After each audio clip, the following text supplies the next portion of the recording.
Doctor आशीष ने बताया कि आज जो प्रधानमंत्री जी की बॉडी लैंग्वेज थी वो थोड़ी सी निराश थी, हताश थी। मामा जी जो हैं उन्हें कुछ सूझ नहीं रहा। 6 महीने में 7 बार दौरे, और संजीव जी ने बताया कि वर्चुअल दौरे और ज्यादा। प्रधानमंत्री जी इतना परेशान क्यों हैं? अर्बन नक्सलवाद, वो केजरीवाल को भी नक्सलवादी कह देते हैं, वो कांग्रेस को भी नक्सलवादी कह देते हैं। इतना घबराए और परेशान क्यों हैं? देखिए संजय जी भी देश के प्रधानमंत्री हैं, उनके पास तमाम सारी जो गुप्तचर एजेंसियां हैं उनकी कमान उनके पास है। आईबी, सीबीआई सब ने जानकारी उन्हें दी होगी कि देश की 130 साल पुरानी पार्टी नक्सलियों के हाथ में है, इसलिए उन्होंने आज भोपाल में इसकी सूचना देश को दी है।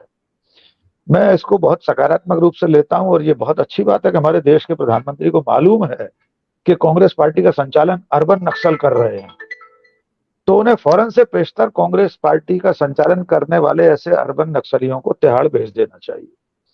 मुझे नहीं लगता हम में से संजीव श्रीवास्तव या संजय शर्मा हम सब लोग नक्सलियों के पक्ष में खड़े होंगे या कोई डिबेट करेंगे। एक तो ये बात है। दूसरी बात यह है कि उनकी नजर में हम और आप भी नक्सल हैं। हो सकता है आपको याद हो या न हो, वे संसद में खड़े होकर हम सब लोगों को कलम नक्सल कह चुके हैं। संजय शर्मा जी, ये कलम जो आप हाथ में रखते हैं ना, या आपका माउस इस वक्त जो आपके लैपटॉप का होगा, उनकी नजर में वो नक्सलियों का हथियार है। तो हम सब लोग कलम नक्सल हैं। अब इस देश में बचा कौन है जो उनकी नजर में आतंकवादी नहीं है? किसान खालिस्तानी है, जेएनयू का विद्यार्थी देशद्रोही है, पाकिस्तानी है, पत्रकार कलम नक्सल है, अब कांग्रेस पार्टी भी नक्सलवादी हो गई, अर्बन नक्सल हो गई। अर्बन नक्सल से उनका आशय मूलतः इस समाज के बौद्धिक तबके से होता है, जो उनसे असहमत है वो सब नक्सल है।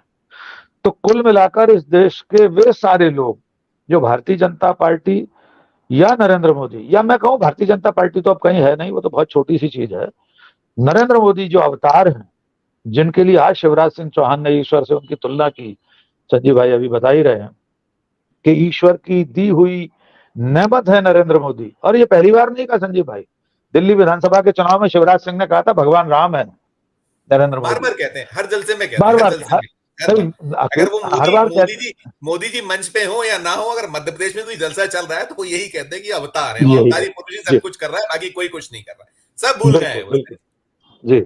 और अकेले शिवराज सिंह ऐसे नहीं है, उत्तराखंड के 3 मुख्यमंत्री उन्हें भगवान राम और कृष्ण कहते रहे, और जिन्होंने कहा कि अगले 15 दिन में मुख्यमंत्री नहीं रहे, ऐसे संयोग भी बने हैं।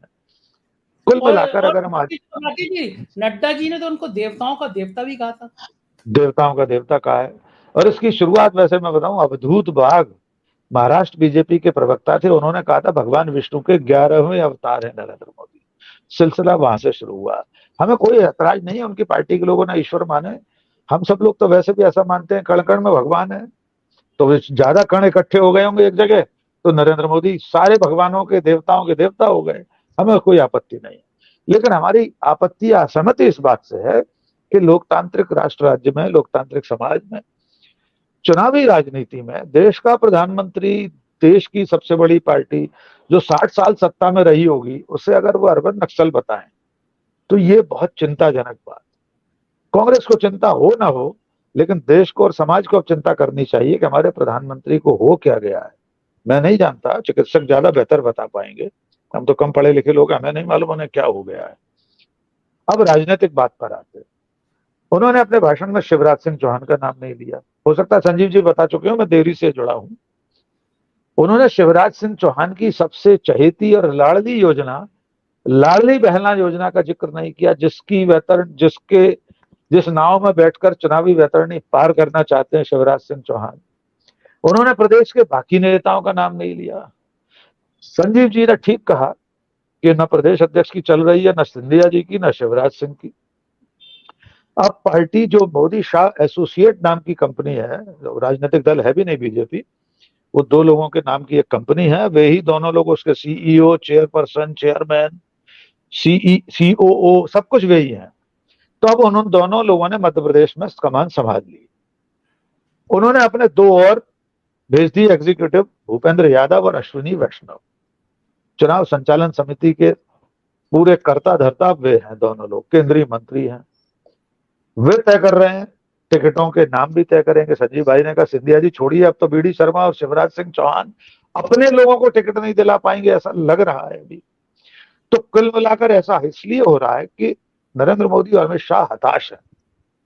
पिछली तमाम सारी विफलताओं के कारण उनके भीतर ये घबराहट है कि अगर हम हिंदी हार्टलैंड में, उसमें भी इन तीनों राज्यों में से मध्य प्रदेश जो भारत का हृदय प्रदेश कहलाता है, देश का दिल है ये, अगर यहां हार गए तो इसका असर अप्रैल मई 2024 में इतना गहरा होगा कि जितनी गर्मी पड़ेगी उससे ज्यादा पसीना उनके माथे पर बहना शुरू हो जाएगा। इसलिए मध्य प्रदेश के गढ़ को, इस किले को बचाना उनके लिए जीवन मरण का प्रश्न है और स्वाभाविक है।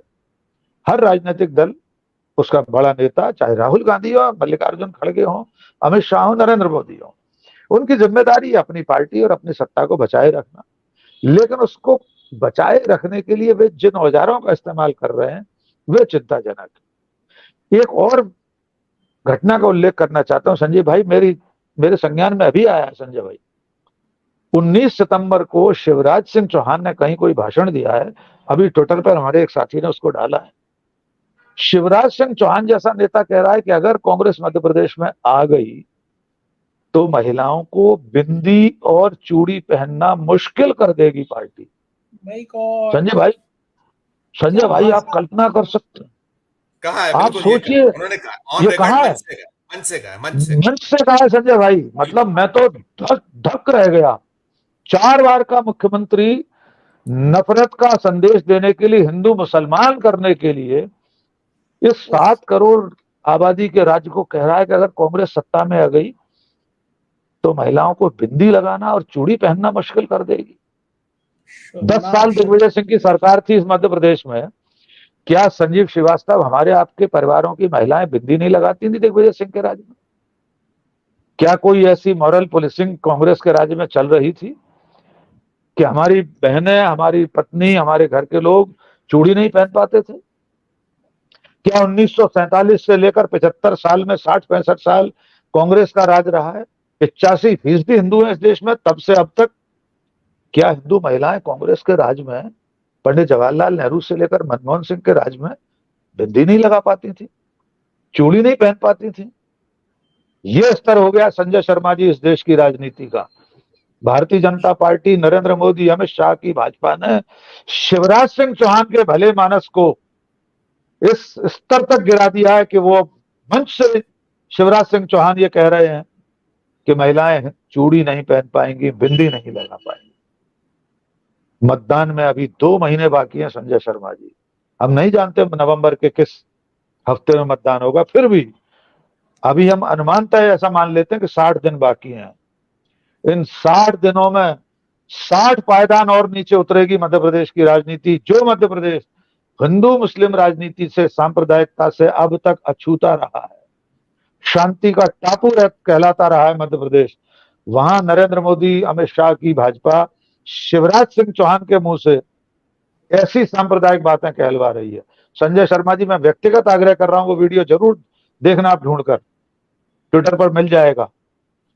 कशिप काकवी पत्रकार है, हर भाषण में ये बार-बार कह रहे हैं। अभी आप जितनी वो लाडली बहना या हर दिन कहते हैं, इस चीज को दोहराते हैं वो कि ये होगा, बताइए, दहशत या डराने का काम चल रहा है उनके द्वारा किया जा रहा है।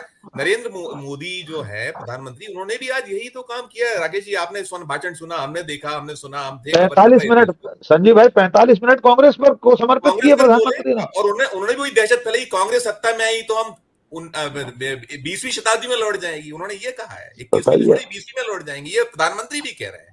वो अब शिवराज की बात पर मोहर लगा रहे हैं, वो कह रहे हैं, मतलब उनको ऐसा लग रहा है कि बनी बनाई सड़कें कांग्रेस उखाड़ देगी। जो ये दावा करते कि हमने मध्य प्रदेश की सड़कों को पेरिस समान कर दिया है, तो क्या वो कांग्रेस सत्ता में आई तो सड़कों को उखाड़ना शुरू कर देगी, बिजली गुल कर देगी?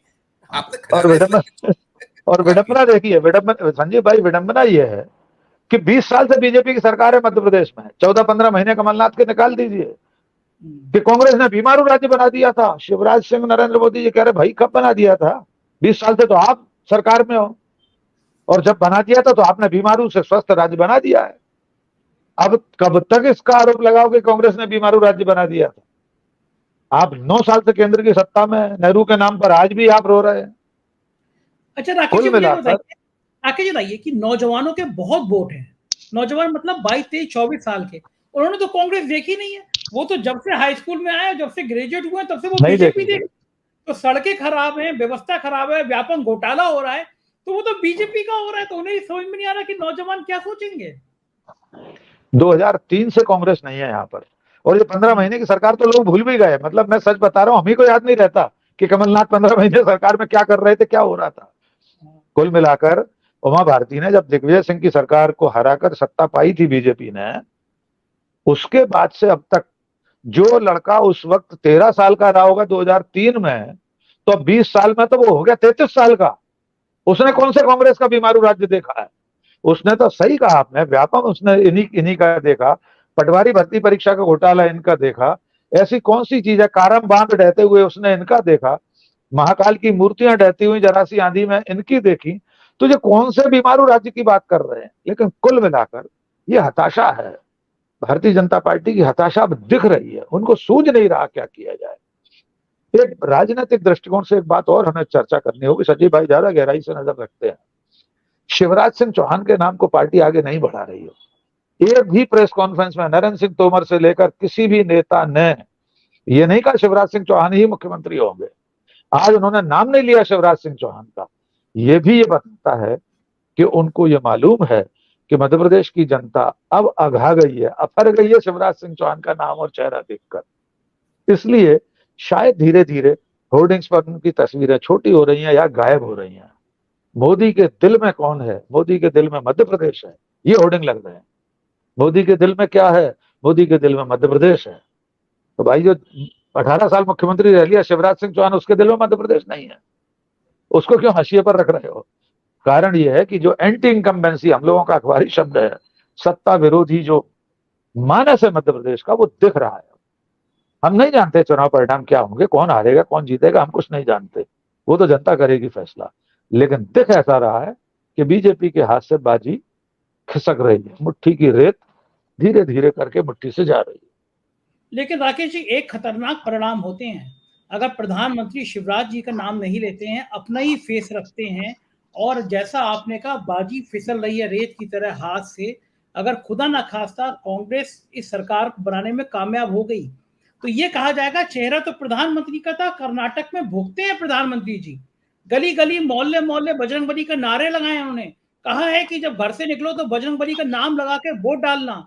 एक गलती कर गए, ये कहना भूल गए बजरंगबली का नाम लगा के जिंदाबाद कह के, बजरंगबली जिंदाबाद कह के बीजेपी को वोट देना। लोगों ने बजरंगबली का नारा लगाया, कांग्रेस को वोट दे दिया। तो वहां ये कहा गया कि प्रधानमंत्री ने इतने रोड शो की, इतनी रैली की, तब भी 30 जगह पे 30 विधानसभा क्षेत्र में बीजेपी की जमानत जब्त हो गई। अगर मध्य प्रदेश में ये इतिहास दोहर गया कि प्रधानमंत्री का चेहरा है और तब भी भाजपा सरकार नहीं बना पाई, तो 4-5 महीने बाद पार्लियामेंट के चुनाव में इस चेहरे पे डेट लगेगा या नहीं लगेगा? राकेश पाठक जी। संजय भाई, इसको मैं थोड़ा विस्तार से बात करना चाह रहा हूं। एक बात तो यह है कि ऐसा तो है नहीं कि नरेंद्र मोदी और अमित शाह के नेतृत्व में बीजेपी चुनाव हारी नहीं है। 2018 में भी तो वे प्रधानमंत्री थे, तब भी मध्य प्रदेश छत्तीसगढ़ में चुनाव हारी थी बीजेपी। लेकिन अगले ही साल सफाया हो गया कांग्रेस का। 2019 में मध्य प्रदेश में 1 सीट आई, राजस्थान में 1 भी नहीं आई, छत्तीसगढ़ में 2-3 आ गई। तो हम ये नहीं मानते कि 23 में पूरा सफाया नरेंद्र मोदी का होते हुए 24 में भी हो जाएगा। ये हो सकता है ना हो, 24 में फिर लोकसभा का चुनाव होगा, तो शिवराज तेरी खैर नहीं, मोदी तुझसे बैर नहीं, हो सकता है 2024 में ऐसा कुछ हो जाए। लेकिन असल में होता क्या है कि कर्नाटक की हार हो, हिमाचल की हार हो, जैसे ही बीजेपी चुनाव हारती, मुख्य धारा का मीडिया भूल जाता है कोई चुनाव था वहां। लेकिन झुमरी तलैया में मोहल्ला सुधार समिति का चुनाव अगर बीजेपी जीत जाती है, तो उसका श्रेय लेने के लिए 3 दिन तक नेशनल चैनल डिबेट चलाते हैं कि झुमरी तलैया में मोहल्ला सुधार समिति का चुनाव नरेंद्र मोदी के नेतृत्व में जीता बीजेपी ने। आप मुझे बता दीजिए, कर्नाटक की हार के बाद कितने दिन बहस हुई इस बात पर कि मोदी के होते हुए बीजेपी चुनाव हारी है? हिमाचल प्रदेश में कितनी चर्चा हुई कि मोदी के होते हुए बीजेपी चुनाव हारी है? मोदी साहब ने फोन किया एक प्रत्याशी को, बागी को, उसने पर्चा वापस नहीं लिया। कोई चर्चा देखी आपने चैनलों पर? घोसी में भी उपचुनाव हार गई भारतीय जनता पार्टी 60,000 वोटों से। दल बदल कराकर अमित शाह लाए थे कि तुमको दारा सिंह को मंत्री बनाएंगे उसकी सरकार में योगी की, वो चुनाव हार गया। बस संख्या हो सकता है मैं गलत बोल गया, 30,000 या कितने रिकॉर्ड वोटर्स चुनाव हार गई बीजेपी। अगले ही 40-42,000। क्या मुझे संजय शर्मा जी 4 PM के अलावा आपने कहीं चर्चा देखी? अमित शाह अपने घर पर बिठाकर उससे कह रहे थे चुनाव जीतने पर मंत्री बनेगा ये। वो आदमी चुनाव हार गया, लेकिन किसी ने यह नहीं बताया कितने लोगों ने चर्चा की कि कर्नाटक में 30 सीटों पर जमानत जब्त हुई बीजेपी की। मोदी शाह ने कौन सी कसर रखी थी कर्नाटक में? 2018 में इतनी बुरी तरह बीजेपी हारी थी, कितनी चर्चा हुई थी। 31 में से 26 विधानसभा चुनाव मोदी शाह के नेतृत्व में बीजेपी हारी है। मेरी पत्रकारी भाषा में इसको कहते हैं हरल्ले नेता। मैंने एक दिन और बोला था, संजीव भाई हमारे युग के पत्रकार हैं, हम लोग शीर्षक लगाने के बहुत शौकीन हैं। अखबारी शब्द है, एक मुहावरा है कि जो बहुत बात चुनाव आता है उसको हरल्ले कहते हैं। तो मेरी नजर में आज की राजनीति में नरेंद्र मोदी से ज्यादा बड़ा हरल्ला नेता कौन है भाई? हर जगह तो चुनाव हार रहे हैं। दिल्ली में आप 3 बार विधानसभा का चुनाव हार गए, दिल्ली विधानसभा में जहां 7 लोग कल्याण मार गए, जहां स्वयं नरेंद्र मोदी रहते हैं। कैसे हार जाते हो भाई? राष्ट्रीय स्वयंसेवक संघ के कार्यकर्ता कहां चले जाते हैं दिल्ली में? दिल्ली में जब चुनाव होता है छुट्टी पर चले जाते हैं क्या सारे संघ कार्यकर्ता? एक मिथक है ना संजय भाई, जो संघ का बीजेपी के पीछे बैकिंग होती है संघ की, संघ चुनाव जितवाता है।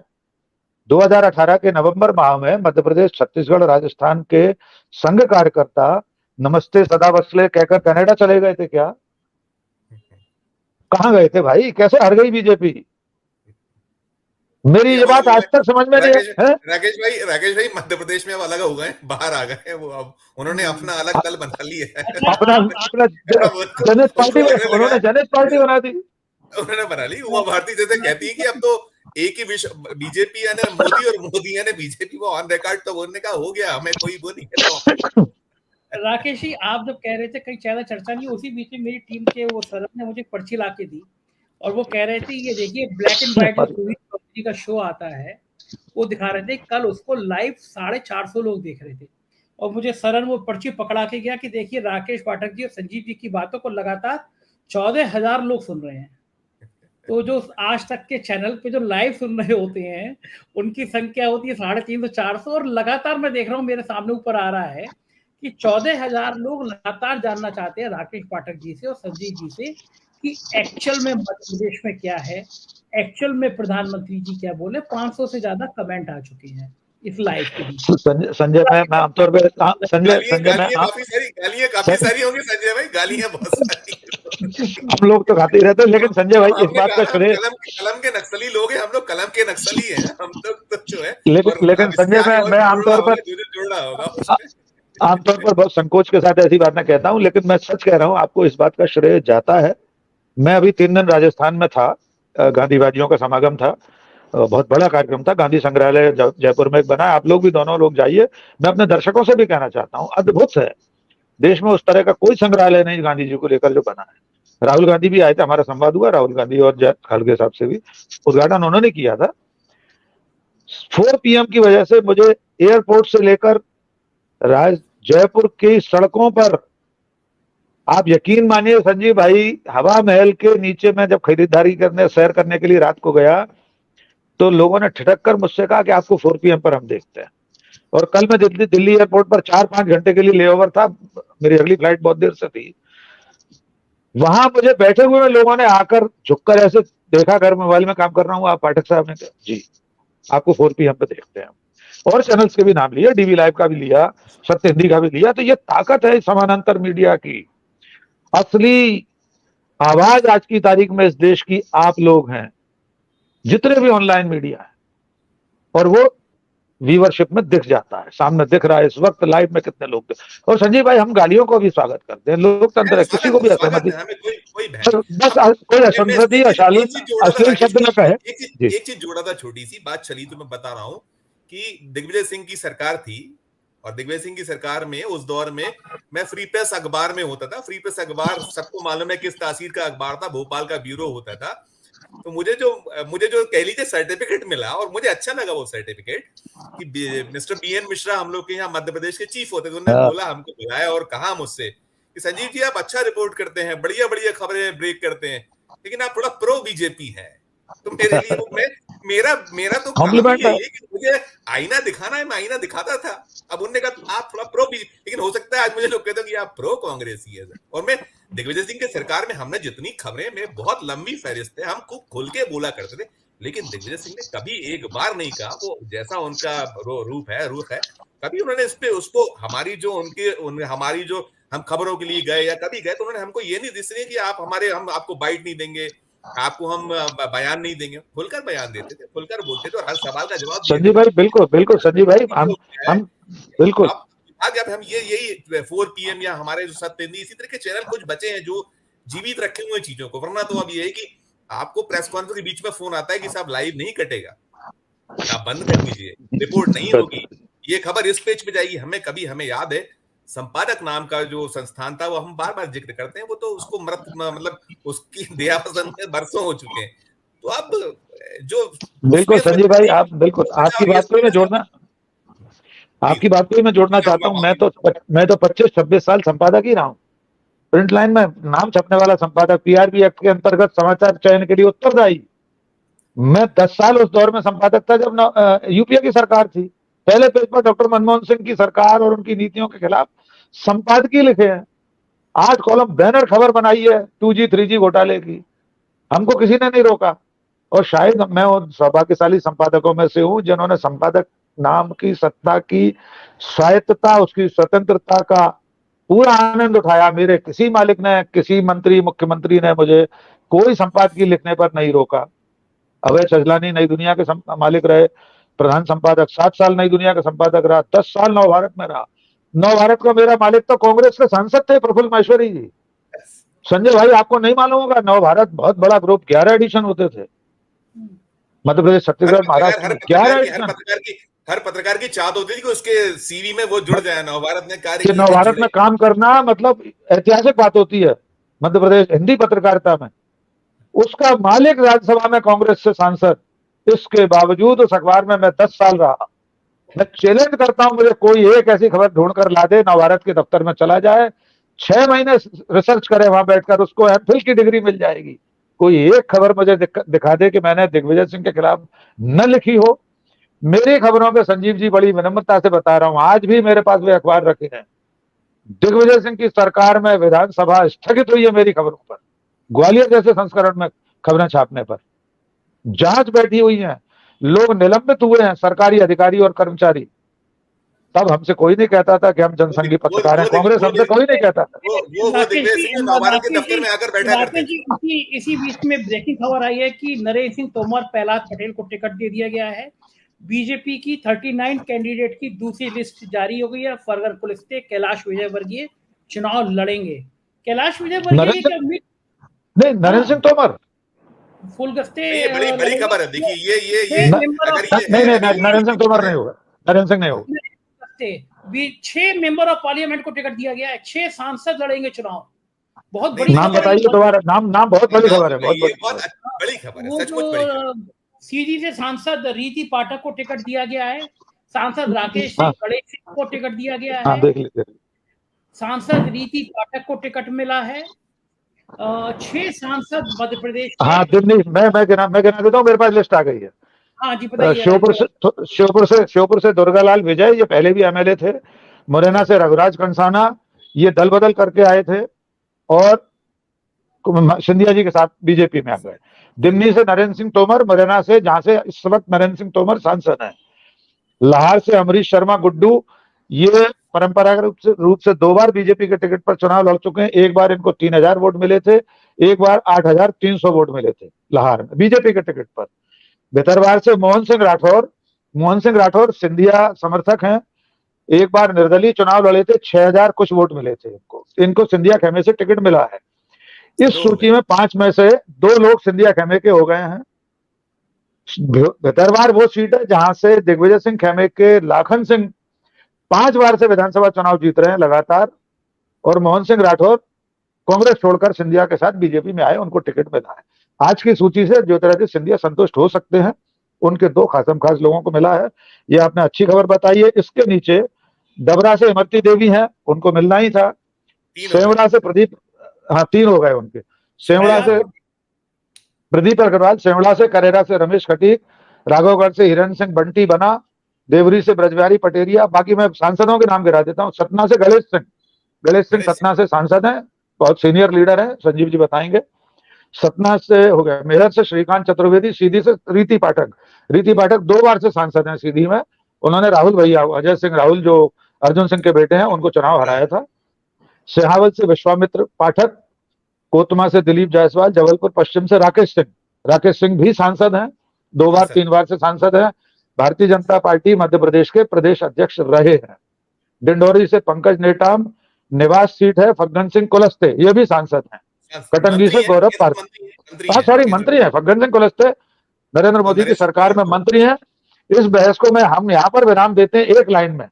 आप कल्पना कर सकते हैं भारतीय जनता पार्टी को और अपने 5 सांसदों को विधानसभा चुनाव लड़ना पड़ रहा है, तो पार्टी की स्थिति बेहद नाजुक है मध्य प्रदेश में। संजीव भाई पुष्टि करेंगे या मुझसे अगर असहमत होंगे तो वे अपनी राय। इसमें ऐड ऑन ये करूंगा संजय जी की ये जो चेहरे आए हैं, चाहे वो नरेंद्र सिंह तोमर हो, कैलाश विजयवर्गीय हो, चाहे वो प्रहलाद पटेल हो। कैलाश का नाम नहीं है संजीव भाई, कैलाश विजयवर्गीय का नाम नहीं। माफी चाहूंगा, नहीं देखा मेरे हिसाब से नहीं है उस लिस्ट में। आपने पढ़ ली तो मैंने कैलाश विजयवर्गीय को एक सेकंड इंदौर से टिकट मिल गया है। कैलाश विजयवर्गीय एक सेकंड मैं पूरी, अच्छा हो सकता है मैंने लिस्ट और नीचे नहीं खोल पाई हूँ। इंदौर से तब तक आप अपनी बात जारी रखिए। तो मैं यही बताना चाहता अगर ये लोग आ गए हैं तो नहीं बिल्कुल संजीव भाई पूरी कर देता हूँ। ये सबसे ज्यादा तकलीफ दे बात शिवराज सिंह चौहान के लिए, जो मध्य प्रदेश बिल्कुल मैं उसी पे आ रहा था, मुख्यमंत्री है और शायद ये सोच रहे होंगे कि बिल्ली के भाग से छीका टूटे तो और कोई, लेकिन अब ये इतने लीडरानों को उतार कर केंद्रीय नेतृत्व में संकेत दे दिए हैं। और एक चीज और भी है संजय जी, ये तो एक चीज हुई कि अब संजय भाई सूची पूरी कर दूं। प्रहलाद पटेल नरसिंहपुर से, गाडरवारा से उदय प्रताप सिंह, ये भी सांसद हैं। जुन्नार देव से नत्थन शाह, छिंदवाड़ा से विवेक बंटी, परासिया से ज्योति डहेरिया, गंगाबाई के गोंडा डोंगरी, उदयपुरा से नरेंद्र शिवाजी पटेल, हजारीलाल दांगी, मधु गहलोत। बाकी इनमें कोई सांसद नहीं है मेरे ख्याल से। अंतर सिंह पटेल, श्याम बर्डे, कल सिंह भावर, सरदार सिंह मेड़ा। बाकी इनमें से और कोई सांसद नहीं है। सूची मेरे हिसाब से अब पूरी हो गई। नहीं, देपालपुर से मनोज पटेल, इंदौर 1 से कैलाश विजयवर्गीय, सही है संजय जी आप, कैलाश विजयवर्गीय। नागदा खाचरोद से डॉक्टर तेज बहादुर सिंह, सैलाना से संगीता चारेल। ये सचमुच आज की तारीख में शिवराज सिंह चौहान के माथे पर चिंता की लकीर। 5 कम से कम ऐसे लोग हैं जो मुख्यमंत्री पद के दावेदार हैं। 5 मुख्यमंत्री पद का इनको कह दीजिए। रीति पाठक को छोड़ भी दीजिए तो बाकी सब मुख्यमंत्री पद के दावेदार हैं।